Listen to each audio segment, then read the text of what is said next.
এইমাত্র আমাদের ক্রিকেট জগতের নৌকা মার্কা আমাদের গর্বের ধন রাজশাহী জেলা আপনাদের সঙ্গে কথা বলবেন। যে উন্নয়নের ভিডিও রয়েছে গত 10 বছর মাননীয় প্রধানমন্ত্রী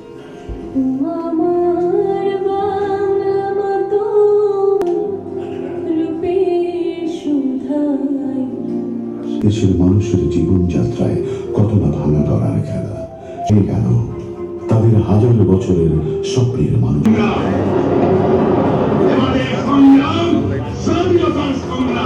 বঙ্গবন্ধু শেখ হার না মানা এক জাতি।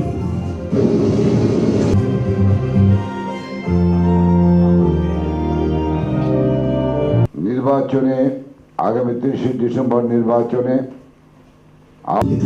ও অরাজকতা সৃষ্টি করতে স্বাধীনতা বিরোধী সেই কিন্তু লক্ষ্য যার সমৃদ্ধবান শক্ত হাতে দমন করল জঙ্গিবাদ আপন সন্ত্রাস।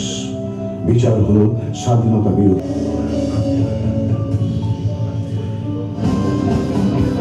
উন্নয়নের অগ্রযাত্রায় এগিয়ে যেতে ছুটে গেছেন বিশ্বের বুকে মানবতার দৃষ্টান্ত স্থানীয় এই অপ্রতিরোধ অগ্রযাত্রাকে বহাল রাখ নির্বাচন ইস্তেহার। তারুণ্যের শক্তি বাংলাদেশের সমৃদ্ধি, তরুণ যুব নারীর ক্ষমতায়ন, লিঙ্গ সমতা ও শিশু কল্যাণ মেগা প্রজেক্ট সমূহের দ্রুত ও মানসম্মত বাস্তবায়ন, সমুদ্র সম্পদ উন্নয়ন, নিরাপদ সড়কের নিশ্চয়তা। তার সারগর্ভ বক্তব্য উপস্থাপন করবেন। শুভেচ্ছা জানাচ্ছি। ডিসেম্বর মাস আমাদের বিজয়ের মাস। আমি প্রথমেই শ্রদ্ধার সাথে স্মরণ করছি সর্বকালের সর্বশ্রেষ্ঠ বাঙালি জাতির পিতা বঙ্গবন্ধু শেখ।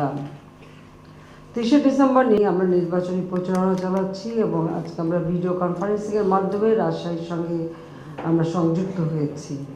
এর পূর্বে রাজশাহীতে জনসভা করে এসেছিলাম। আজকে আমরা এখানে সমবেত আমাদের সকল প্রার্থী তাদেরকে আমরা জনগণের কাছে পরিচয় করিয়ে দেব।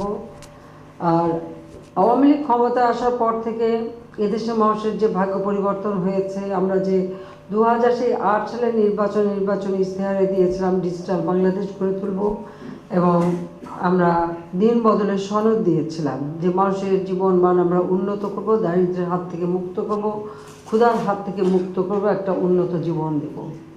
2014 সালের নির্বাচনে পুনরায় এদেশের জনগণ আমাদেরকে ম্যান্ডেট দেয়, আমরা আবার সরকার গঠন করি।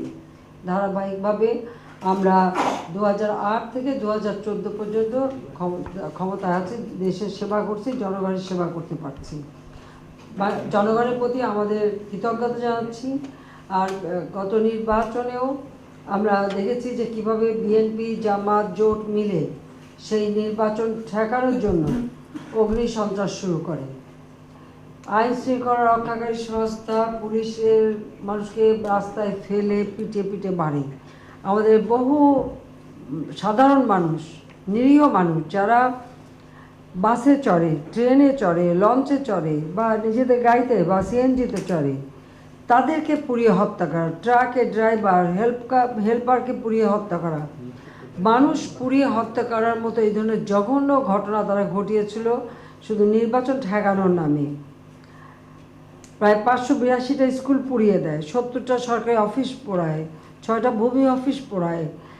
এভাবে তারা যেমন জাতীয় সম্পদ ধ্বংস করে আর সাধারণ মানুষের সম্পদও ধ্বংস করে। হয়তো কেউ প্রাইভেট গাড়িটা রেখে বাচ্চাকে স্কুলে আনতে গিয়েছে, এসে দেখলো তার গাড়িটা পুড়িয়ে দেওয়া।